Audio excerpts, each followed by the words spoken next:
Hi, it's Karen from Black Swan Journals, and today let's mass make ephemera and build up our stash for our junk journals. I'm going to be using some scrapbook papers. I have a plethora of them that I need to go through and get rid of and use up. We'll also be using some book pages. Although this book is very thin, the pages are very thin, and I end up not using it for this project because they need to be a little bit thicker so they cover up the graphics that we don't want to see on the packaging. And this book is fantastic though. The pages are much thicker. They feel like cotton or linen.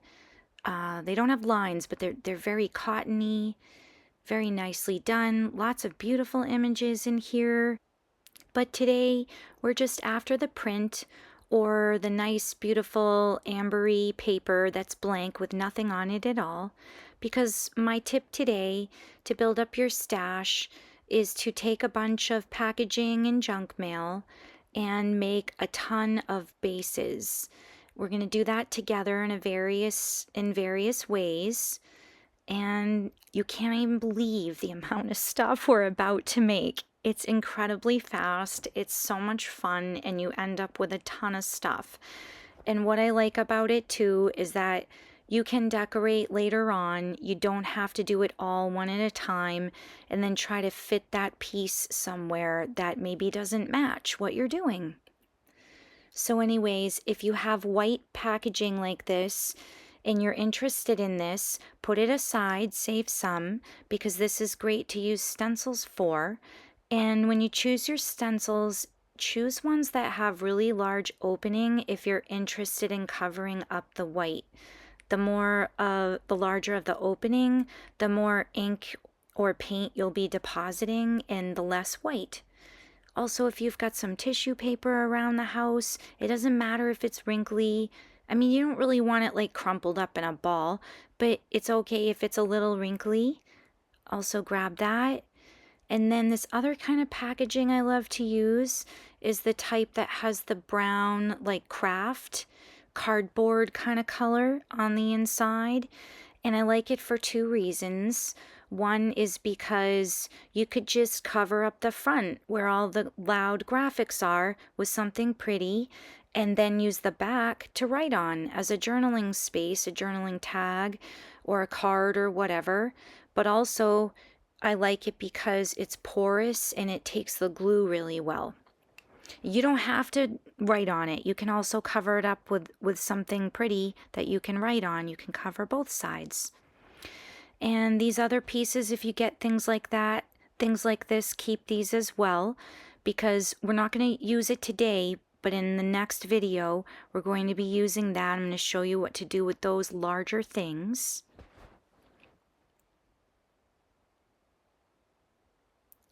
So start keeping some of your packaging and junk mail. And also, if you have any pretty packaging that has, pretty graphics on it, cut that up and save it. You can save magazine clippings, wrapping paper, so many things. So what I'm doing here is I'm going to turn this, I was going to turn it into a journaling card, but then I got an idea as I started cutting it, and it looked like to me it could be a gusseted pocket. And what I mean by that is one of the things that you can make for your journal is a pocket, and you glue it down in your journal, and now you have like a pocket to stash like papers and notes and whatever collecting things you've got going on that you want to stick in there. But the gusset is the little 1/4 inch edge flaps I'm creating and cutting here and showing you how. And what the gusset allows you to do is have more room in your pocket because it's like an expansion, like one of those accordion file things. You know what I mean? So, right. Oh, and also we get a bonus here because we're going to end up gluing paper or cardstock to these, and it's going to make it pretty thick. So it's okay that this is thinner. And now you've got two. So I continue cutting up all of the cardboard into just rectangular shapes, shapes into tags. I'm going to show you how to make the top of a tag if you want to make the little angled top. In this one, if you see anything like this, it already had a perforated like semicircle. And a lot of people take a circle punch and cut the tops of their pockets out in half with a circle punch because it creates this half thing. And the purpose of that is it's a little easier to get down into your pocket and access it. Like put your finger down in there to access what's in the pocket. So if you have any packaging that has that little perf on it, keep those. Don't cut it. Take that right off and use it. So here I thought I got an idea. I was going to use these flaps that were already angled from the butter company, and I angled them a little bit more, just freestyle, and I ended up making what's going to be an envelope. And then here I cut up my tea box, and it had this little flap at the bottom. See that little flap I'm folding up? It already had that, so I kept it, and it had all these folds as well. And all I did was cut a little rectangle there and a slit, and now it closes. And you can cover that up with pretty papers, and you've got a little notebook. And here's another one. And this was, I think, printer ink or something. Yeah, printer ink. And I thought, well, maybe I'll keep that whole and figure out if I can tie it closed after I fold it up and make a little notebook out of it, or a little mini journal to tuck in my journal to keep ephemera in, or just another writing space. So I cut it up and just used the folds that already were there. Couldn't be easier. And I set that aside to use later. So now we're going to take some of the book pages from that green and yellow vintage book I showed you in the beginning, and the packaging that has the craft brown side on it that looks like cardboard. We're going to work with those first. And what I'm doing here is I'm using the print from the book, and I'm using that to cover up the graphics of the packaging, and I'm leaving the back blank just in case I want to use that just to write on real quick. I'll probably end up putting paper on it that's prettier that you can still write on. So I was thinking of two different ways that you could build up your stash of ephemera with all of the packaging that we just cut up. One way is to cover it all with neutral papers like we're doing here now, everything neutral, and you would have a ton of stuff to work with as you pull, and any journal you make, no matter what style or what color you want to do, you would have all kinds of base material to use. The other way is, say you want to make a journal.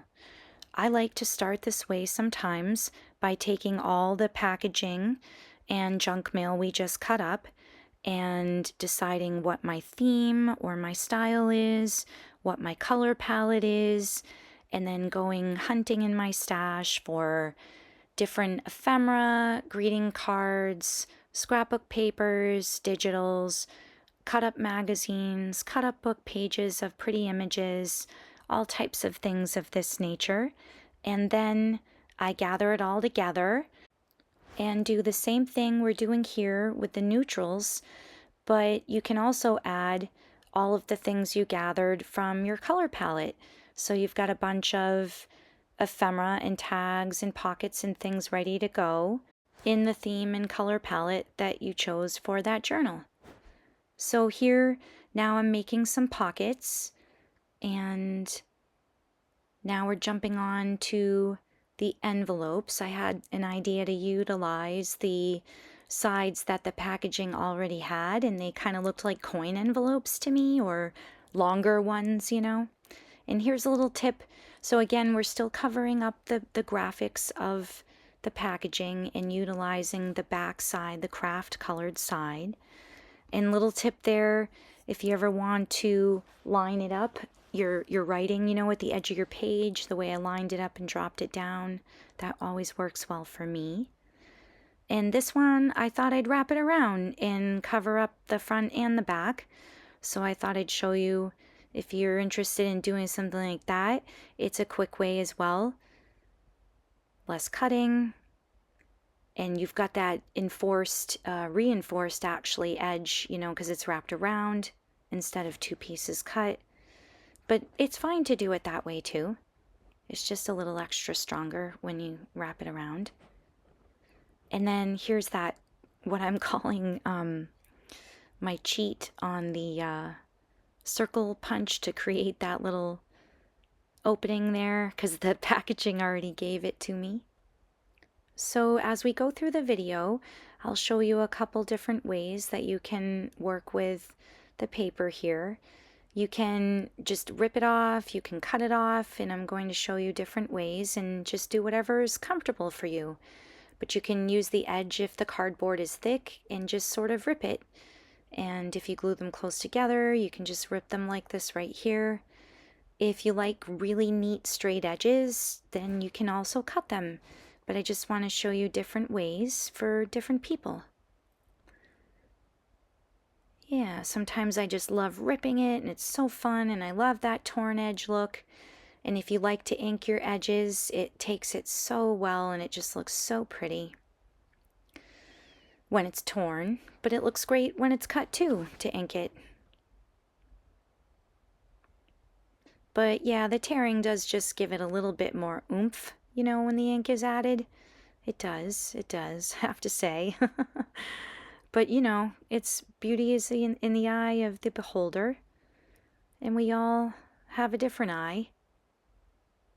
So here I'm just showing you, I'm choosing to wrap it around to the other side because A, it's plain, there's no print, so I can journal on the back of the tag. And B, I'm going to make a little pocket by folding up this bottom piece. And what I'm doing right now is cutting out those fold lines to reduce the bulk. And oops, folded it wrong there. This is how you'd want to do it. Fold it like that. And so that long flap needs to be glued down completely and secured to the craft part. And then the other flap, you just glue down the two little ends to create a big pocket opening. Well, it's little actually. So these are all dry now, and I'm showing you can also just do it with scissors if you'd like to, and make nice neat edges. If you have a paper trimmer, those work really, really well. They're fast and easy. They save on your hands. I have a guillotine one, and I absolutely love it. And I've had it for 2 years and use it tons and tons and tons. I actually make greeting cards for a living, so I use it a lot, and I've never had to sharpen it. It says it's self-sharpening. It's a Swingline brand. But anyhow, if you want to get into this, you may want to get a paper trimmer. There's different types. But yeah, so now I'm adding scrapbook papers to the graphic side, the loud side that we don't want to really see. But it's a nice way to use up things that would go into a landfill. And I don't know what your views are on recycling. I love the idea of recycling, but the more and more I learn about it, I'm not so sure it's all that great. I don't know how much really does get recycled. I don't know, if they burn a lot of it, or the pollution that's caused by recycling it is, who knows, it's so hard to say. But, at least we're reusing it here and creating something, having fun. Also, it's an outlet for relaxation for me and self-care. And it's just like a win-win all around. I love those. So this is another one of those gusseted pockets, the ones that I ripped into two, I tore and got two out of. because the cardboard had like 2 layers. So I put some scrapbook paper on the top of that, and now you got another one of those ready to go. And here's another one of those pieces that I'm going to tear off again because it's got a lot of thickness to it, and I have a tendency to make my journals very chunky, so I do try to take out bulk where I can and get better at not making them too chunky. Sometimes the child in me loves the chunky ones and loves to play with the chunky journal. And other times the adult, the one that's the more practical and I need to be organized and get things done. I don't want the chunky one that day when I'm that person. I want the neat and orderly one. So, decide what's best for you. And so now I'm just sort of dividing up this piece of junk mail evenly with a ruler and making some, you could do pockets, you could do tags, and here I'm just using it in a way to create journaling tags. And now I'm going to cover up the graphic-y part with some more pretty scrapbook papers. So if you haven't guessed, I'm making my stash, I'm building up my stash to make a journal. So all of the things that I'm using today and in the next video that I will put out will be for a specific journal that's actually going to be a giveaway, my first giveaway. So here are all the things we've made so far. Can you believe it? That took me, I want to say probably, well, it took me probably about a half an hour, but if you're new, I would say give yourself an hour.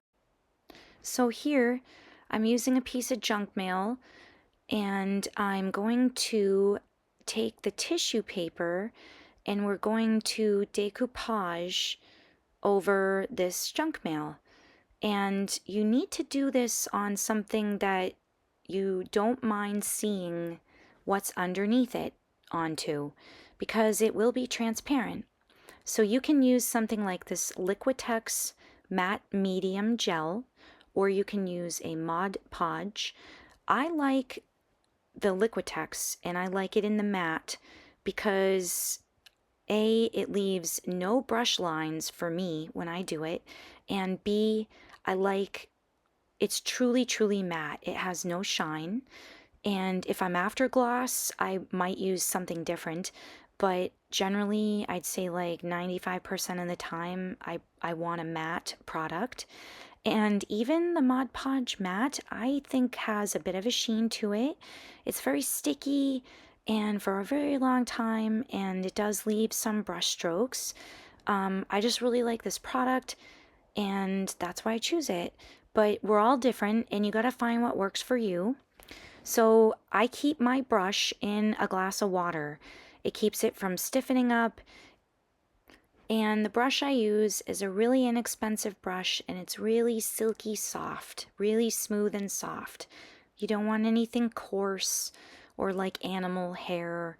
You want something really soft.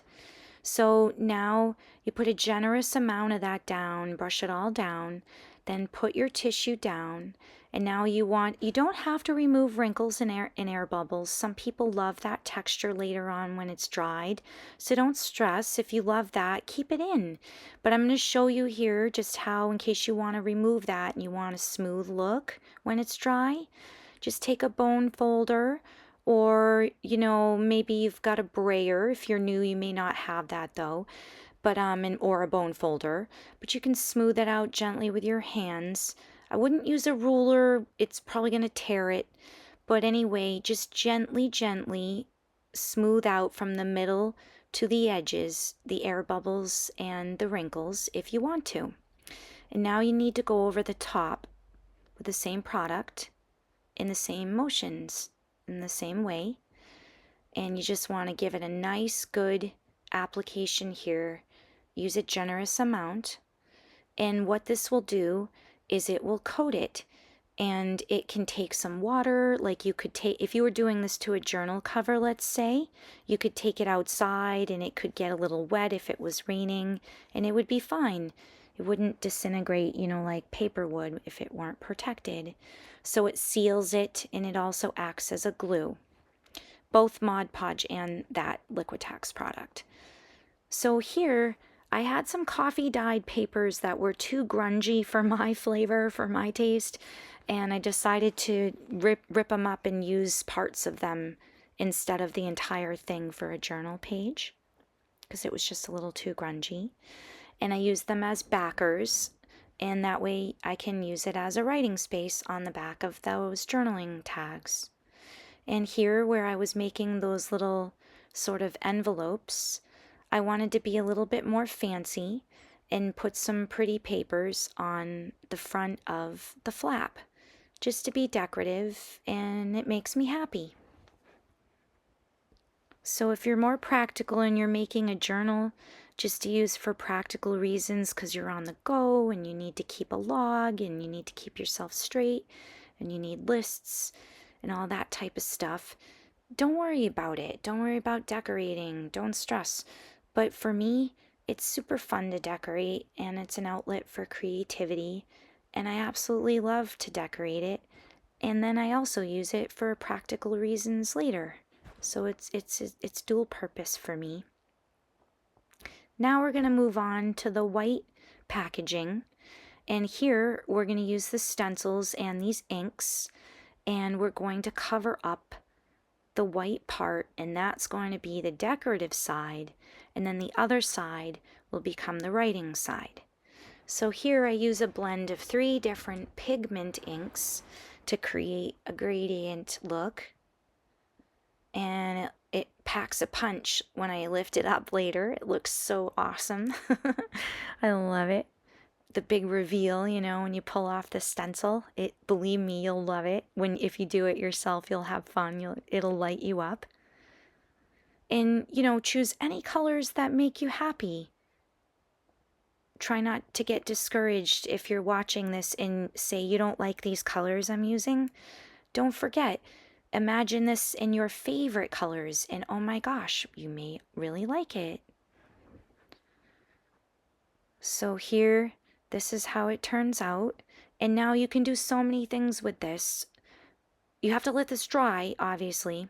And later on, we're going to cover up the back so you can write on it.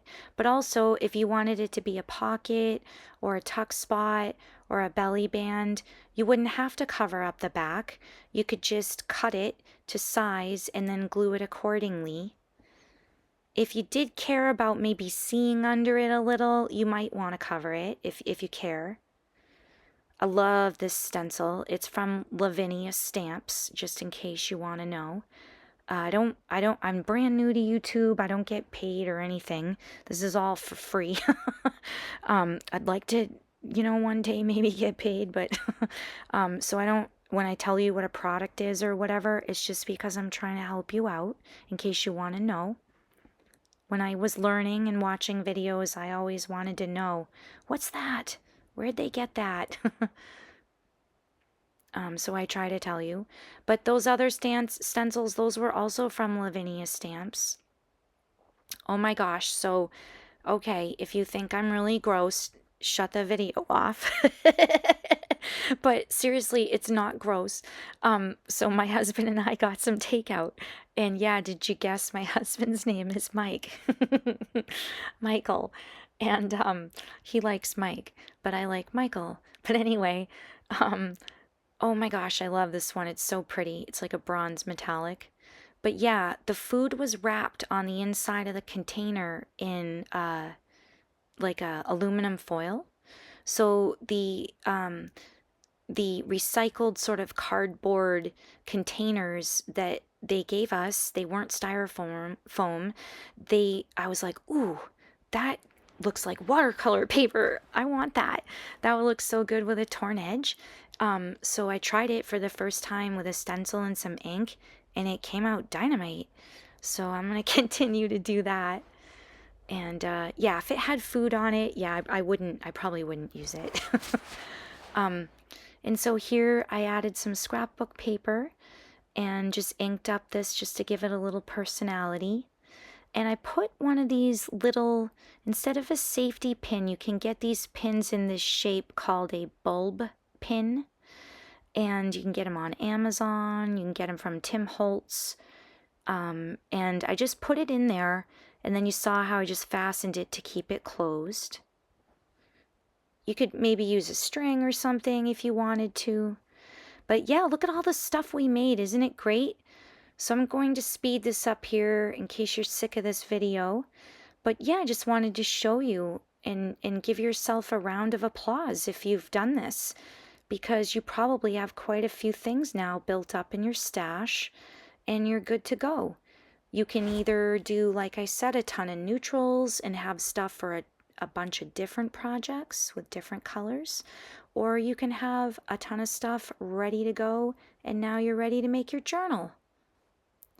On my next video, I'll have more ways to build up your stash and mass make ephemera.